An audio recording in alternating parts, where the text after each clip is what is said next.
व्रत करा एकादशी सोमवार एकादशी सोमवार कथा पूजना हरिदान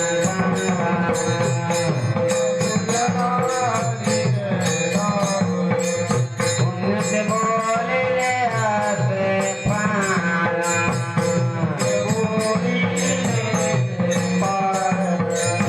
पुन्हा बोलिला नाही संसार गान व्रत करा एकादशी सोमवार व्रत करा एकादशी सोमवार व्रत करा एकादशी सोमवार व्रत करा एकादशी सोमवार संत महात्मे सांगतात ते करावं इच्छा असो की नसो वडिलांची आज्ञा किंवा एखाद्या मोठ्या माणसाची आज्ञा इच्छा नसली तरी मनुष्याला पाळावं लागतं किंवा एक नोकर आहे मालकाने काम सांगितलं त्याची इच्छा नाही पण त्याला त्याची आज्ञा पाळावी लागते इच्छा नसली तरी मनुष्याने संतांच्या आज्ञेचं पालन करावं आज्ञा पाळणे हा धर्म जाणते हो दानावरम जाणते हो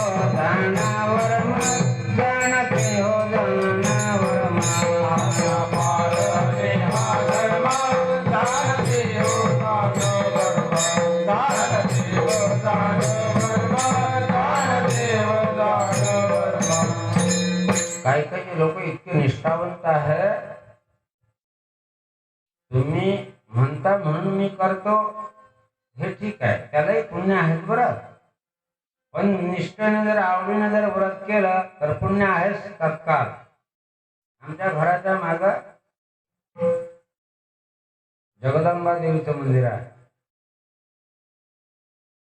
आणि मन्नूभाई शेठ तुम्ही पाहिले का मन्नूभाई शेठ त्यांचं घर आमच्या घराजवळच आहे आताही आहे त्यांनी मला गोष्ट सांगितलेली जगदंबेच्या मंदिरात मी पोथी वाचव त्यावेळेस सुरुवातीला आवाज एवढा भरांगी होता का तिचा आवाज घरी आहे माझ्या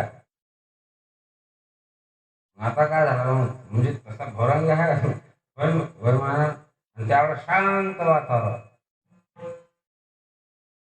नैसर्गिक आवड पाहिजे घातल्या बाराने गंगाने वहा विठ्ठल विठ्ठल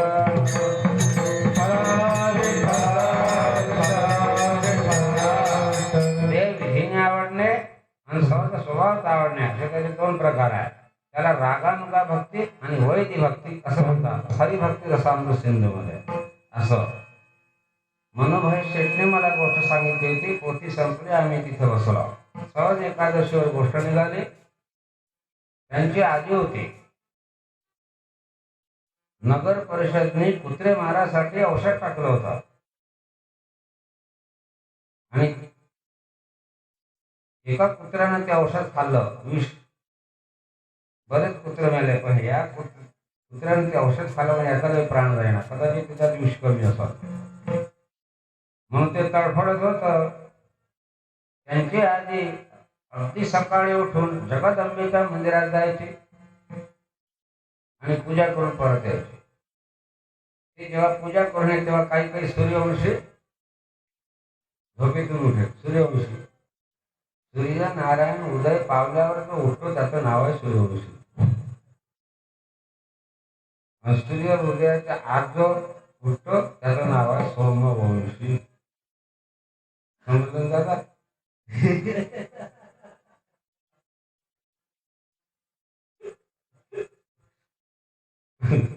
कुचैलिनं दन्तमलोपधारिणं बहुभाषिणं निष्ठुरभाषिणं च सुहृदे चास्तमितेशानं विमुच्यते श्रीरपि चक्रपाणी याचा अर्थ असा आहे की जो मळलेले कपडे घालतो दात ज्याचे पिवळे असतात दंत म्हणजे करत नाही जिम्मे करतो म्हणा काय 2-3 दिवसानं करतो बहुभाषिणं म्हणजे भयंकर आधाशी आणि खादाळ आहे निष्ठुर भाषण करणार आहे आणि सूर्योदय आणि सूर्यास्ताच्या वेळेत जर झोपला राहतो तो विष्णू जरी असला तरी लक्ष्मी त्याला सोडून जाते. विठ्ठल विठ्ठल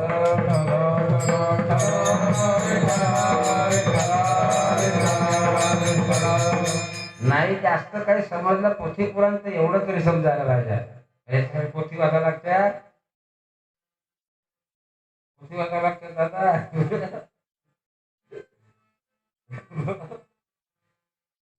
हनुमान जी आले.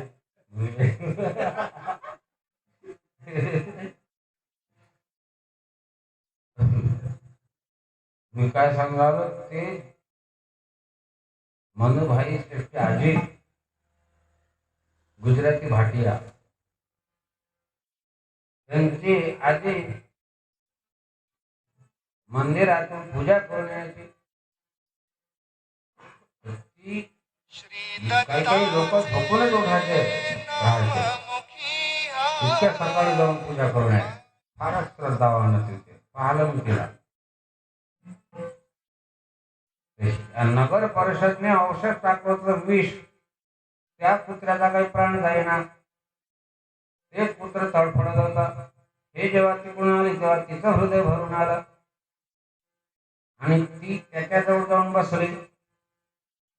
तिने गळव्यातलं पाणी घेतलं आपल्या हातावर आणि म्हणायला लागले की हे नारायणा, मी एका एकादशीचं पुण्य समर्पण करते, आता त्याचा प्राण जाऊ दे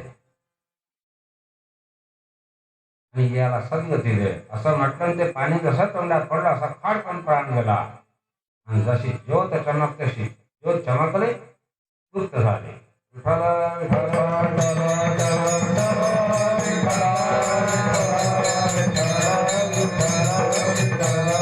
आता ही गोष्ट कोणी फेटाळत का?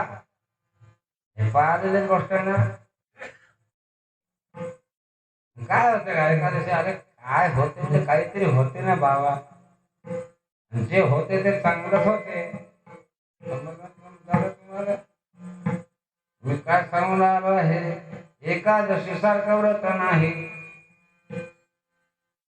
व्रता माझे व्रत एकादशी सार, व्रता माझे व्रत एकादशी सार, व्रता माझे व्रत एकादशी सार, व्रता माझे व्रत एकादशी सार.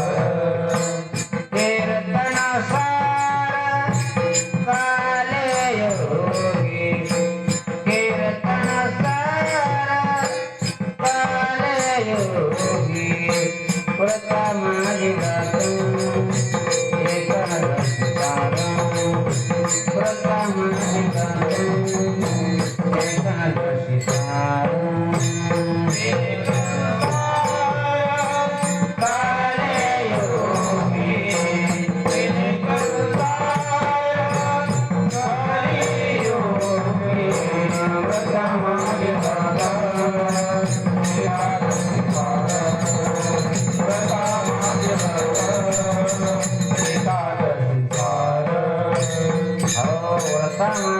व्रत तर पुष्कळ आहे, सगळे आपापल्या परीने श्रेष्ठच आहे बरं. परंतु मात्र त्यात जर अग्रगण्य कोणतं व्रत असेल तर एकादशी आहे.